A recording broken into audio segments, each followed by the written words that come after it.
Hello everyone and welcome back guys to round 17 of the F1 2019 HAAS Road to Glory career mode, where today we're here for the Japanese Grand Prix. And a bit of an apology as to there was obviously no video yesterday, just sadly got caught up with IRL stuff.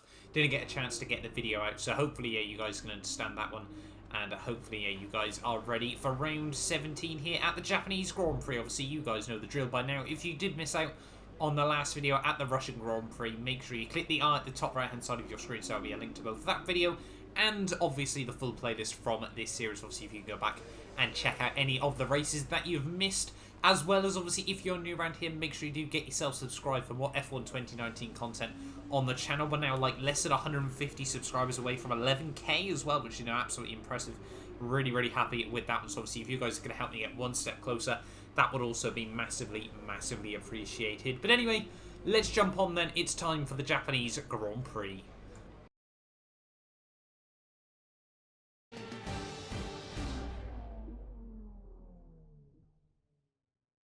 Welcome to the only figure-of-8 track on the F1 calendar. We're here at Suzuka for qualifying today ahead of the Japanese Grand Prix.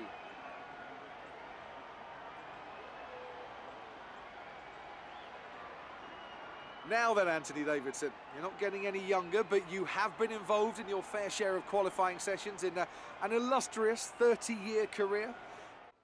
So here we are then, guys. They're ready for the Japanese Grand Prix qualifying session. As you can see, we're actually going to go out on my Q1 lap. And, well, safe to say strange things are happening once again on F1 2019. And I'm going to leave you on board with my whole lap here from Q1. And I'm sure you guys that have already seen a lot of these videos can already work out what I'm going to say. Consistency. I hadn't changed anything to the game between last time at the Singapore Grand Prix and heading on into this one. I haven't changed anything for a good few rounds now at this latter stage of the season. I really felt, we were at a good, decent level on F1 2019. As we're going to ride on board for my Japanese Grand Prix lap and what I'm calling now the Germany effect on F1 2019. As we head through the first sector, you can see overall nothing particularly major. It wasn't the best sector in the world. It certainly wasn't anything bad either, or I'd like to say. And a second off Sebastian Vettel already at this early stage of the session there, as we head now down through the Degners. Get a little bit of a poor run on the exit, but obviously not particularly long straight in towards the hairpin there, so not too much time lost once again here as we get a nice run through the hairpin there. Don't get too tight so we don't scroll off as much momentum there as we're ready to head down in towards Spoon there. Get good drive off the hairpin as well. That's going to give us a nice good run in towards Spoon there. Break at the 50 metre board. This was the only place where I really felt I made any mistake on this lap there, and even that, all we did was smooth out the corner a little bit more there and have to double guess ourselves on the exit there as we head now down in towards the final couple of corners of the lap. And we're 2.1 seconds off Sebastian Vettel. I don't really know how. As through the final couple of corners we go there, through 130 on nice and tidy there. Break at the 100 metre board in towards the final chicane. They take a lot of curve, hit the bollards actually on the inside there as we head out now out of the final corner and down towards the start finish line. And we're going to be 2.5 seconds off Sebastian Vettel at the end of that lap, down in P19 at the end of qualifying. And, well, we were half a second off my teammate Roman Grosjean as well. And, well, like I said, haven't changed anything. That lap didn't seem particularly bad to me. About a second, about a second off where we'd roughly expect to be in this series. Something desperately needs to be patched. I don't remember the AI being this OP around Japan ever before, but yeah, hopefully that can get sorted. Let's jump on then into the race.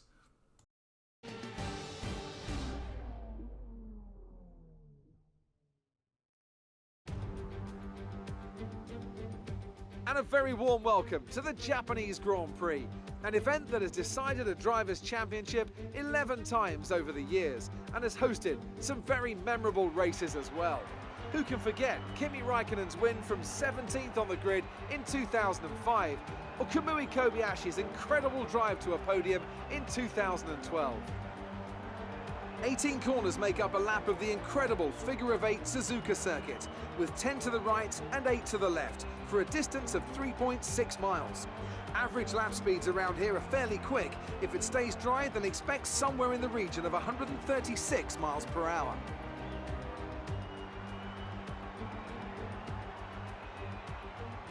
Joining me for today's race once again is Anthony Davidson. So, let's briefly discuss Lewis Hamilton. That was a great win in the last race. Can they keep that momentum going this weekend? There are never any guarantees in this business, but certainly the performance last time out would have boosted their confidence coming into this one.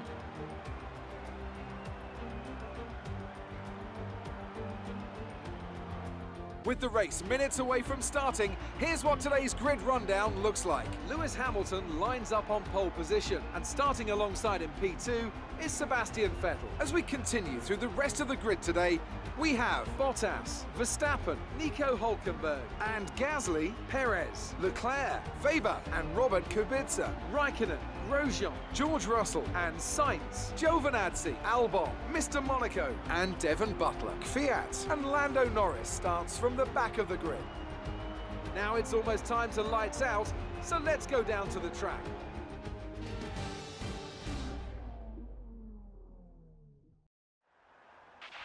Okay, here we go. I know what you can do. Don't let me down. So here we are then, ready for the Japanese Grand Prix, and albeit the lack of pace in qualifying, hopefully the race can be a bit of a turnaround. We are now here on the grid. The 5 lights are coming on now for the Japanese Grand Prix here at Suzuka, and it's lights out, and away we go. They're actually off to originally quite a decent start there, but then obviously the AI OP traction as we come in towards come on there. Devon Butler going to try to look up the inside there. We get right around the outside of Alexander Albon there. Sainz slams the door shut as we come through the first couple of corners there. Albon tries to get back at the inside. We get good drive off the exit of the corner there. We do hold on to P16 now, so we've actually made up places off the start of this Grand Prix, which, safe to say, is far, far better than we did last time out at Russia. Obviously, as we come through the next few corners, wind our way up through the S's here on that one. Everyone tries to settle down into an order that almost run the wheels out over the grass there, and that could have been us very easily into the wall as we head up through Dunlop there. Through the deck as we go on lap 1, everyone concertina up there off the start. And now potentially we might be able to line up a move in towards the heaven there. The AI is so early on the brakes there, up the inside of both Sainz and Antonio Giovinazzi. A little bit of a robust move on the Alpha Man. But I think, you know, after Monza still, there's a little bit of salt in the veins between myself and Antonio Giovinazzi. But like we seem to get quite often in this career, you know, the first stint of the day really struggle with pace, at least in the opening couple laps. It does take us a little while to get everything up to temperature and everything like that, so we head towards the end of lap 5 here. And sadly, this will be the story throughout the first stint of this Grand Prix here. Just a lack of pace, like we saw in qualifying, really. You know, it was very much just a continuation on from that one there, as the virtual safety car comes out for no apparent reason by the looks of it. No one had retard or anything like that with that one there. But yeah, nothing we can really do. You know, Grosjean and Raikkonen just at the road having a bit of a battle, and we could get fairly close, but just not quite close enough to really go for anything. And it was really frustrating here at this stage of the day. See, Weber dives into the pit lane there, as well as Max Verstappen at the end of lap 8 there. So we are now moving ourselves up slowly but surely up the order, but you know, this is just all through the pit stop window and everything like that. There's nothing we're really going to be able to do in the long run here as we head through the next couple of corners of lap 9. And by the end of lap 10, you can see Grosjean and Raikkonen once again just start to pull out a little bit of a margin ahead of myself there as we come through the final couple of corners. We are going to dive it in to the pit lane on the end of this lap here. And yeah, like I said, it was looking like it was going to be one of those races. You know, we've seen this by HAAS in real life so far in 2019. It appears to be a feature on F1 2019 the game as well, where just one race were fine, many races were fine in a row, and then suddenly we're absolutely nowhere. And yeah, hopefully we can have a bit of a recovery in the second half of this Grand Prix here. But I wasn't optimistic at this stage of the day. It was really looking like we were going to be in for a tough second half of this Grand Prix there. We're going to come out all the way down in P17 once again, effectively last of the runners. But obviously we do have Lando Norris and one of the Toro Rossos just behind me as well here. Over the next couple of laps, obviously the pit stop window would start to take effect. We tried the undercut on my teammate Romain Grosjean. We did definitely get closer again, but sadly, yeah, not quite close enough as we head on to the next couple of laps of this Grand Prix now, skipping on to lap 12 here. We were trying to get a bit closer to my HAAS teammate here. Now, I don't think we've probably been outraced by Grosjean, what, twice, maybe 3 times in this series, I'm going to say. You know, Bahrain and Canada are the 2 that stick out to me. Perhaps there has been a couple more as well in this World Championship. But yeah, as we head on towards the end of lap 12 though, whilst I'm babbling away, we're lining up a move up the inside of Romain Grosjean now. We do get up the inside now, back up into P16 of this race. So starting to make a little bit of a recovery on a set of the medium compound tyres here. Clearly working a little bit better for myself over the softs there as we come out of the final corner there. We're going to try and break the toe though, because my teammate Romain Grosjean is coming back at me here as we come in towards turn 1 there. Grosjean back up the inside he goes there. Nothing we're really going to be able to do on the outside there. And yeah, Grosjean now moves himself back up into P14 of this Grand Prix there. A little bit of HAAS civil war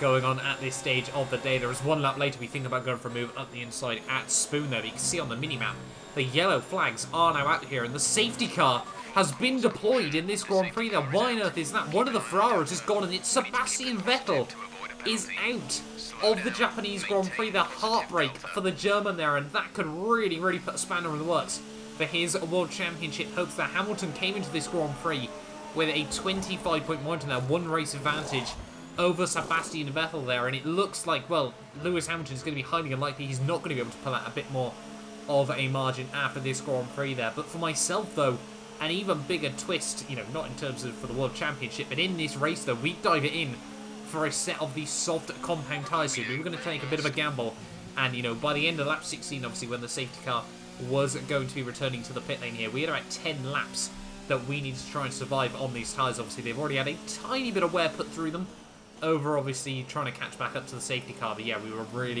really taking a bit of a gamble in this Grand Prix. My whole thought process was we weren't going to be scoring points if we didn't go for it, so we may as well risk it. You know, there's no way we can really lose out in this Grand Prix here. So at the end of lap 16, you can see the safety car is going to be coming in on the end of this lap here. We're all the way down in P18 of this Grand Prix with 10 laps to go. We need a bit of a recovery drive if we want to try and get ourselves at least close to the points in this Grand Prix here as we head in towards the final couple of corners, trying to get a bit of temps back into the tyres here. But prepare to resume racing once more there through the Casio Triangle. We go 10 laps to go now of this Grand Prix, and it is green flag once again here out of the final corner. We don't get the traction that we needed, and we're not going to be able to line up a move on Devon Butler there. That has not been the safety car restart that I needed. But yeah, like I said, 10 laps to go on a quicker compound of tyres here. It's just about trying to manage them through to the end, but also trying to slice our way back through the field, you know, if we've got the pace to do so with just a few laps to go of this Grand Prix here. Through the Degners now on lap 17, and we'd start to close back up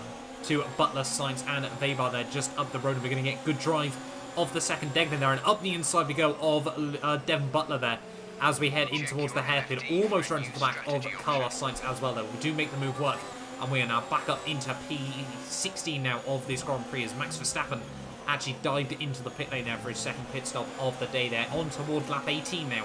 And you can see all over the back of Carlos Sainz. Are we going to be able to make the same sort of move work once again? They were certainly going to try it there. Weber very, very slow on the hairpin there, but we do luckily not run into the back of him, and now slide our way up into P15 of this Grand Prix. So making good progress so far. 3 places made up in just a lap and a half here, and obviously one of those was Max Verstappen in the pit lane here, but really trying to focus on, get our head down and try to carve our way back up through the field at this latter stage of the Grand Prix here. Now all over the back of Weber as we head out on towards the final couple of corners of lap 18. Are we going to be able to get close enough in towards 130R? I don't think we are, but as you can see, coming through the final couple of corners there, through 130R, we're certainly going to be close enough to send it up the inside into the Casio Triangle there. We slide up the inside of Lucas Weber there, and we are now up into P14 of the Japanese Grand Prix, so we're making good progress still at this stage of the day. The Giovinazzi very, very slow off the exit of the second Degner there, and once again just absolute send it up the inside of the Alfa Romeo man there. A little bit of contact there as he tries to turn in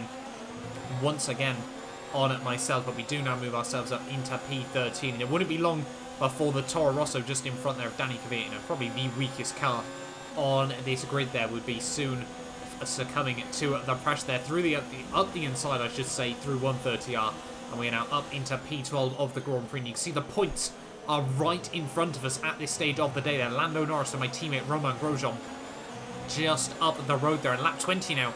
Lando Norris very, very slow off the exit of the Degners there. We're going to have a look around the outside there, but he locks up, runs up the inside of my teammate Romain Grosjean there. They're going to tangle over each other, and we're going to be able to get the run on Lando Norris there, side by side as we exit out of the hairpin there. Not often do we see cars go side by side down in towards Spoon. We get right around the outside, just slipping in front of him there as we come in towards Spoon, and we are now up into the points of the Japanese Grand Prix here. As you can see, now trying to close it to the rear of my teammate Romain Grosjean as well here. Are we going to be able to go for any sort of moves as we come in towards 130R? Once again, I don't think we're going to be close enough. No, not quite this time around there. And unfortunately, just lifted out in the dirty air this time around there. Norris thinks about going back up the inside in towards the final couple of corners, but he thinks better of it there. Is out of the final corner. Raikkonen gets a bit of a terrible run through the final couple of corners there. Grosjean now is going to try and look up the inside maybe of the Alfa Romeo man, depending on where he goes defensive there. Raikkonen, yeah, he does play defensive. Grosjean moves back to the outside there. There's a Mercedes dumped on the exit of turn 1 there. No idea what's happened to Valtteri Bottas. I'm guessing he's had a bit of contact and has been left stranded on the outside of turn 1 there. And that's going to move us now up into P9 of this Grand Prix there. Grosjean now moves up into P7 here. You can see Raikkonen has picked up front wing damage, you can see on the outside there. And we're going to be able to slide up the inside through Dunlop there. And we now move ourselves up into P8 of this Grand Prix here. So this race is really starting to turn around right towards the very end there. You can see now we're trying to line up a move maybe on my teammate Romain Grosjean here. But you can see, you know, before the safety car, we were down in P13 and P14 there. And we're now muscled our way up into P7 and P8 there. We're going to go for a bit of a switcheroo as we come in towards 130R there. And now P7 and 8, yes, you could say this has been a fantastic strategy in the latter stages of this Grand Prix there. I've got to try and get the fiery Will Buxton puns back into this series there. A huge snap of oversteer through the final corner there. But yeah, now back up into P7 of this Grand Prix here. And, well, what a recovery it's been, you know. Probably at this late stage of the day, a result we really didn't deserve, but still, 4 laps to go of this Grand Prix. Can we just try to hold on and keep the tyres in check? Yellow flags out down in turn 1 there, and it looks like one of the Williams has actually gone off as well there. No idea what's happened to George Russell, but perhaps a bit of a mistake there from the Williams man, and maybe, just maybe, we could try and close up the gap to him as well here over these final 4 laps of this Grand Prix. You can see just a couple of laps later there, the end of lap 25, and that gap is definitely coming down visibly as we head in towards Spoon once again here. Are we going to be able to get close enough to the Williams here to potentially mount a challenge in the final couple of laps of this Grand Prix? And something else we've got to watch out for, my teammate Romain Grosjean is still right with us as well there as we head down in towards 130R. Just look how strong that Williams power unit is. Nothing. We're closing up a little bit, but nowhere near as much as I would like there. And you can just see, yeah, George Russell has front wing damage as well there. Parks it on the apex through the final chicane there. And are we going to be able to get the drive down towards turn 1 there? We're going to have the DRS, the slipstream, everything like that there. But just look at how quick that Williams is. We are gaining, but nowhere near enough to try and go for a move in towards turn 1 there. And George Russell does hold on for P6 here with just 2 laps to go of this Grand Prix here. And are we going to be able to line up any sort of move here as we head in towards the final couple of laps of this Grand Prix? We are so close to the back of George Russell here. Are we going to be able to go for anything as we head down in towards Spoon? We're certainly going to try and use everything that the engine has got at its disposal there, with side by side there, wheel-to-wheel contact, but we do slip up the inside of the Williams man, and we now move ourselves up into P6 of this Japanese Grand Prix there. But is Russell going to be able to come back at us as we head down towards 130R there? I think he's gaining. You can just see how much close that Williams gets, but he thinks better of it. Doesn't go for a move in towards 130R, but certainly thinking about going for a move in towards the Casio Triangle. Cannot make it work this time around there as we come through the final couple of corners. Just 1 lap to go of this Grand Prix. Are we going to be able to hold on? We go defensive out of the final corner, but look at the drive that Russell's going to be able to get there. There's nothing we can do about that when he defends the inside. And, well, Russell is right the way around the outside there before we even get towards turn 1 there, and removes himself back up into P6 of this Grand Prix here.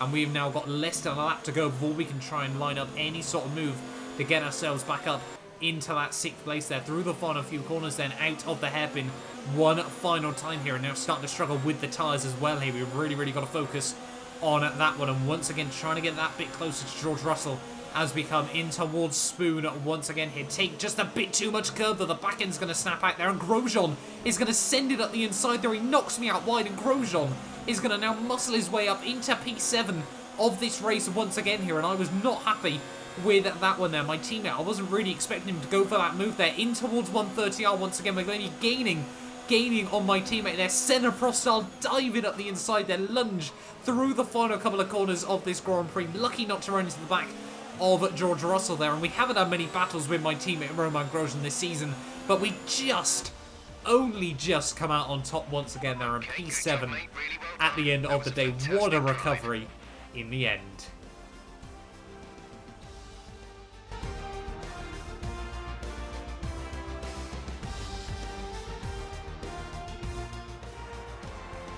And Mercedes have pulled off a great victory here today. Anthony Davidson, what helped them deliver this result, do you think? I think a large part of the result comes down to temperament.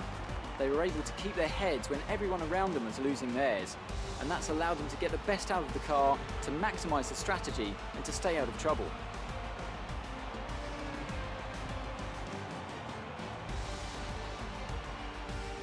After an excellent performance at the Grand Prix, I'm sure there'll be plenty of celebrations tonight amongst the Mercedes team, and they certainly deserve it.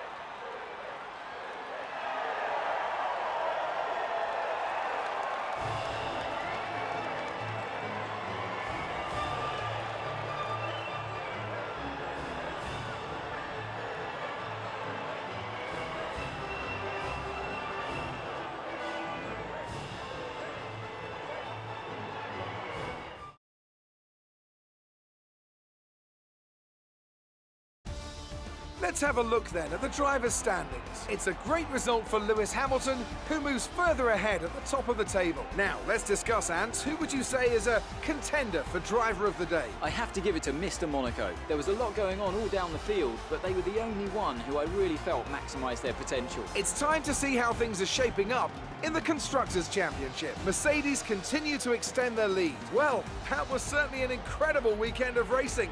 Be sure to join myself and Ant for more exciting Formula One action soon. Oh, struggling for breath at the end of the day there. You can see Lewis Hamilton, though, does come through for the race victory ahead of Charles Leclerc and Pierre Gasly. Hulkenberg in 4th, Kubica, Russell, myself, Grosjean, half a tenth separated us at the line there, with Butler and Verstappen rounding out the point scorers there. Giovinazzi, Raikkonen, Weber, Norris, Sainz, and then I think one of the Sainz, Kvyat, Bottas, yeah, Perez rounds out the order there at the end of the day there, with Vettel and Albon both not making it through to the end of that Grand Prix. That means in the Drivers' World Championship, though, Lewis Hamilton now with 4 rounds to go builds himself up a 50-point lead over Sebastian Vettel and Charles Leclerc there. The championship now is just a 4-horse race. It will be Mercedes or Ferrari taking home both the world titles. There are 104 points up for grabs. Bottas's chances look very, very slim as well there, and all Hamilton needs to do now is just keep it consistent over the next couple of rounds of this World Championship. In terms lower down, though, Grosjean removes himself back up to P13 there. Kubica now jumps up to P15 as well there, ahead of Norris, Ricciardo and Carlos Sainz over. Giovinazzi the best of the non-point scorers there. No changes in the constructors, but we do take a little bit more out of Racing Point there. 12 points separate us with just 4 races to go of the World Championship. But there we are then, guys. That has been the end of the Japanese Grand Prix. Hopefully you have enjoyed this one. Get yourself subscribed if you're new around here as well. Hopefully I will see you guys next time out for the Mexican Grand Prix. You do not want to miss the final 4 races of this World Championship.